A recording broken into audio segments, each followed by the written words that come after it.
जादुई पेड़। बहुत समय पहले की बात है। वाजिद नगर में एक राजा राज्य करते थे। चंद्रिका वहां की दासी थी। चंद्रिका की एक छोटी बेटी भी थी।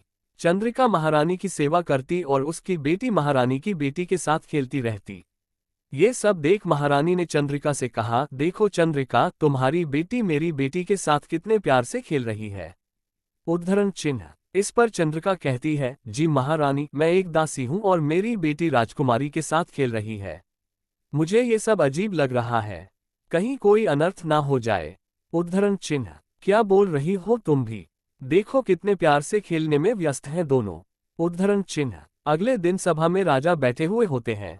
अचानक एक सैनिक आकर राजा को समाचार देता है, हे राजन, हमारे राज्य में एक बहुत ही गंभीर बीमारी फैल गई है।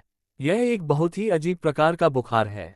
अगर इसके संपर्क में कोई दूसरा व्यक्ति आता है तो वह भी इस बीमारी से ग्रसित हो जाता है।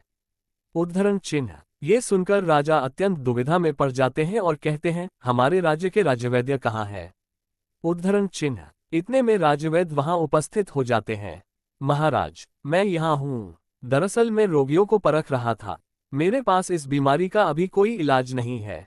मैंने देखा है कि यह बीमारी बहुत तेजी से बढ़ रही है और आसपास के लोगों को भी अपना शिकार बना रही है।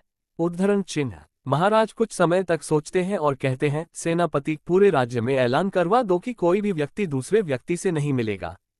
सभी आपस में दो हाथ फैसला बनाकर रखेंगे।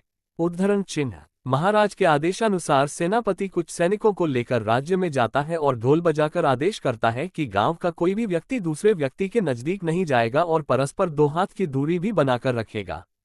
महाराज सभा में से अपने कक्ष में आते हैं। वह देखते हैं कि चंद्रिका की बेटी राजकुमारी के साथ खेल रही है। वह कहते हैं कि चंदा, तुम्हें पता नहीं है, राज्य में गंभीर बीमारी चल रही है। जब तक बीमारी है तब तक तुम राजकुमारी के साथ नहीं खेलोगी और अपने घर पर ही रहोगी। ये सुनकर राजकुमारी कहती है, लेकिन महाराज, मैं अकेले कैसे खेलूंगी? उद्धरण चिन्ह। इतने में चंदा खड़ी होकर अपने घर जाने वाली होती है कि तभी राजकुमारी बेहोश हो जाती है। राज्यवैद्य आते हैं और बताते हैं कि राजकुमारी को भी वही गंभीर बीमारी हो गई है। इसका तो मेरे पास अभी इलाज भी नहीं है। ये सब देख महाराज दुविधा में पड़ जाते हैं। वह कुछ सोच ही रहे होते हैं तभी एक सैनिक आता है और कहता है, महाराज, बाहर एक बाबा आए हैं और आपको शीघ्र ही बुलाया है। उद्धरण चिन्ह। बाबा, और इस वक्त? चलो मैं आता हूँ। उद्धरण चिन्ह। बाबा, आप यहाँ कैसे? क्या काम है आपको? उद्धरण चिन्ह। सुना है राजकुमारी इस गंभीर बीमारी का शिकार हो चुकी है। मेरे पास इस बीमारी का इलाज है। उद्धरण चिन्ह। इलाज? कैसा इलाज? बताए ना बाबा। उद्धरण चिन्ह। आपके राज्य के घने जंगल में एक बड़ा सा पेड़ है।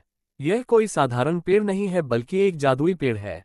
इस पेड़ से एक फल लेकर अपनी राजकुमारी को खिलाए, वह तुरंत ठीक हो जाएगी। उद्धरण चिन्ह। ठीक है बाबा, धन्यवाद आपका इस बीमारी का उपाय बताने के लिए।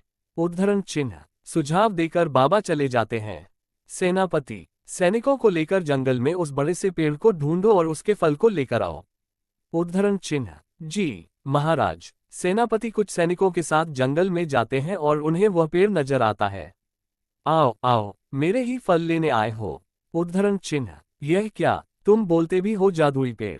उद्धरण चिन्ह। हाँ हाँ, मैं बोलता भी हूँ और मुझे ये भी पता है कि तुम यहाँ क्यों आए हो।